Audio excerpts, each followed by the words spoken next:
26.4, add a semicolon. We are declaring the variable mpg, allocating space for this double, and then giving it a value, initializing it. Those are the three big steps in making your instance variables, your fields, your properties. Very, very important. And we're going to create one more field property here, and we are going to go int and then number of people in car, and this will just be how many people are in the car right now.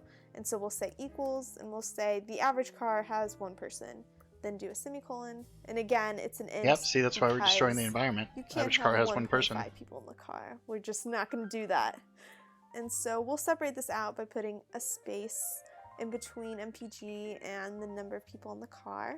Which just increases readability. To separate it from our functions down here. Last time we kind of talked about how these variables up here and the functions down here go together in a way. We have methods down here that can change or display these properties. Now everything up here is called an instance variable. All of these together are called instance variables, and basically these right now are set with the default values for the average car.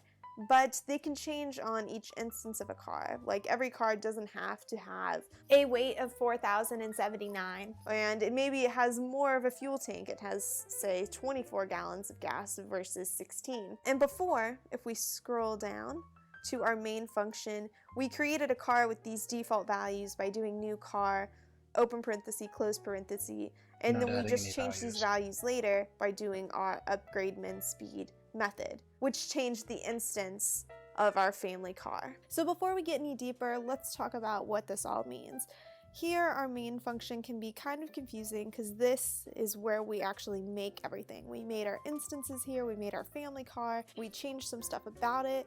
It might be easier to think of our main function as our body shop. This is where we create our new instances, we change stuff, we actually use the tools in our toolbox to create new things. Now our tools are our methods here, and so upgrade min speed, print variables, those are functions that tell us what's up with our car, and we use these functions on the cars we create here in our main function. And so notice how I did family car dot print variables or dot upgrade min speed, and we use these tools on our instances. We upgrade our cars, we downgrade our cars, whatever we do them to the actual car, which is our family car, inside of our body shop, which is main. And up here we have these properties of the car that tell us, okay, what can we change, what can we use, what can we do inside of these methods that again are operated on the instances that we create.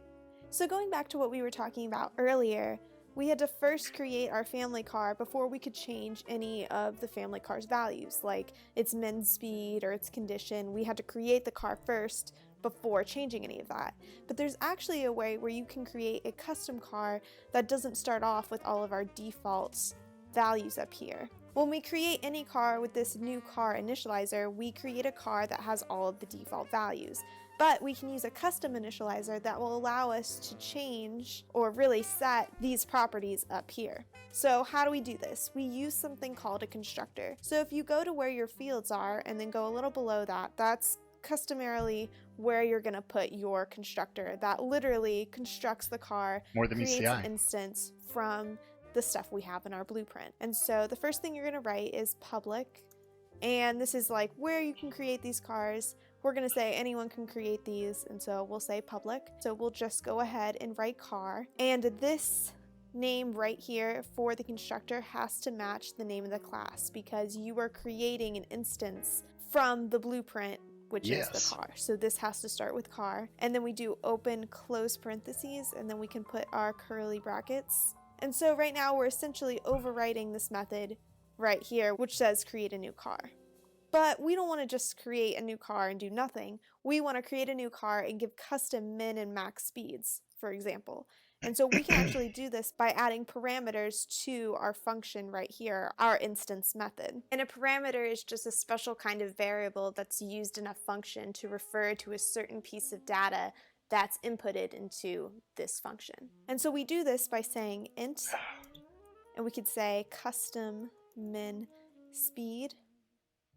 And right here, int is the data type for this parameter that we are putting in, and this is the parameter name. So if I go down here And we are just going to delete all of this here. And we're going to say car. Forget about it. And we'll say birthday present because we're getting a new car for our birthday. And we'll say equals, and then we'll say nice. New car. And then we'll put in a value for our min speed parameter. So say we want the min speed for our birthday present car to be 10. Well, we'll just input 10. This value 10 is called the argument, and the argument is just the piece of data that's passed into the function and becomes the value of the parameter min speed. So 10 here is the argument, and it is going to be put in as the custom min speed. So it's kind of like in math where you do f of x equals x plus 1. That's a function. Now we could say x equals 5. And then we'll have f of 5 equals 5 plus 1, and so the answer is 6. That's kind of what we're doing here. Here, 10 is our x, and we're Math plugging is my it favorite. to custom min speed. Now let's say I don't put 10 in here. Let's say I put false. It's going to error because false is not an integer. It's not a whole number. It's a Boolean. And so we'll put 10 here. But you could put 0, automatically set the min which speed to 10? also means well, no. We haven't done false, anything in the function. right? We just said, okay, public car, we're going to create a new car. This I is always a get those local confused. variable we want to use, but we haven't used it yet. So how do we use it? Well, we literally set the min speed to this custom min speed value.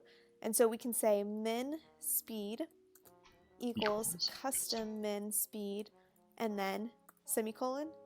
And now the min speed is set. If we did this the opposite way, if we did custom min speed equals min speed, it would not work. The min speed would stay at its original value of 0, and custom min speed would be changed to 0 as well. But because this is a local variable here, nothing's gonna happen, just nothing will change. And so we need to make sure this ordering is correct. So we'll change this back, we'll put min speed at the front here, assign it to be the value of our custom min speed. And we can actually do this for all of our parameters, but we're only gonna do it for a couple because time. Oh, okay. But you can mess with this in your free time if you would like. And so let's set another sure that has to do property up with here. Let's say we can we're have be a dealing custom with in a weight minute, of the car. And so we'll say double because this type up here should match this type here because we want to do a custom, and we'll write custom weights. Like, it's good information, And then but I don't think it has anything to do and we'll say with custom the challenge. the car on. And so these will be the customizations. I don't know. I might be wrong. Everything else will start at its default value for car, but we'll say we can have a custom weight, a custom is the car on, and then a custom min speed. And to make this more real, we can actually change this to max speed, and then change that to max speed, and that to max speed. Can you guys still hear it okay? I had to turn it down a little bit. Custom max speed, custom weight, you call A them little bit A, B, over the C, D, top. But it's nice to see, if you're wondering what's going on, to name them something appropriate. But as long as custom max speed here matches the custom max speed here, and that you assign the correct things to the correct names, and everything matches up kind of like we do in math, then it should all work out. But again, it's nice to read if it's something appropriate. And so we'll go down here and we'll have an error. That's because now we don't have a constructor that just takes the custom max speed. So when we create a constructor or any function, now you have to put in the double and a boolean. Arguments for all of the parameters up here. And so right now we only have one argument and we have 3 parameters. We need more and arguments. So let's put some stuff in. And so we'll say the max speed is 500, and then we'll do a comma, and that's what separates these different parameters or arguments. Parameters up here, arguments down here. And then we'll say our custom weight. We'll say it's a pretty my goodness, big car, I so we'll really do feel 5,000.5. And you could just do 5,000, it would work because every like int this is has a double, not shit but not to do with every it. double is an int. And so we'll do 0.545. Okay, this video does not seem to have anything to do with just regular variables and arithmetic, so yeah, no thank you. Okay, so they're arithmetic operators, We all know addition, subtraction, multiplication, division. Some people don't know modulo or remainder, but this is very similar to the math you did in like 2nd grade or 3rd grade, depending. I don't know. I don't remember really too much about those grades, but I do remember before long division, there was you could just divide 9 by 2 and you would get 4 with a remainder of 1. So it's the same thing. Alright, and then we have your additional addition operators. Alright, so the plus sign can be two different things. It's called overloading. So you have your addition of integers, and then if you use strings, you can concatenate, as Hyper helped me with earlier, you can concatenate the two strings together to make one string, so that's pretty neato. And then we have a urinary operator that is pre-increment, right? Plus plus. Use increment by 1 before use, or post-increment, increment by 1 after use. So you'll see this a lot in programming, especially when we get into your like for loops and other loop type things. And then you can decrement, right? You can take away 1 in the same way you can add 1. It's just a shortcut to saying that I equals I plus I, or plus 1, or I equals I minus 1. You can just do I plus plus, and it'll do the same thing with less code. So this exclamation point means not. Not. It is not whatever you are trying to say. All right. This binary operator. Okay. So the equality of two primitives. All right. So is 1 equal to 1, and then you can have is 1 not equal to 1, which would be the inequality, and then you have your less than, greater than, less than, and equal, greater than or equal, which we use in loops a lot anyways. And then we have the logical operations of and logical or. So are these two statements both true? Is this statement true, or is that statement true? Question mark, conditional statements. I really haven't seen that too much in C++, but then again, I don't really know a lot about C++. So these are our operators. These are what we're going to use. I'm not sure what she's teaching here. Whatever it is, it's well beyond anything we're doing right now. It's more advanced math and problem solving. So we're just going to walk away. Just walk away. Alright, so for this, we are going to need some fairly simple things. I think we just need IOStream as our header file, I think. We'll see, right? So that's going to be hashtag include, right? And then we're going to have IOStream. Alright, and that's pretty much, I think that's all we need. I think the rest of that does not require anything special as far as I know. And we'll be using a namespace of standard to shorten our code, which requires that.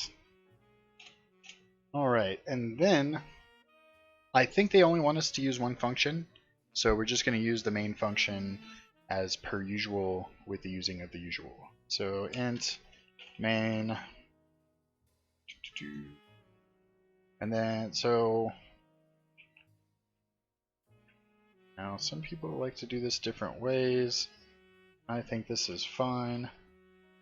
Okay, so we have our function, our main function, which is going to return an integer. So let's go ahead and return 0. That's going to be the last statement. Okay, so that'll be wherever it's at. Alright. I didn't do it.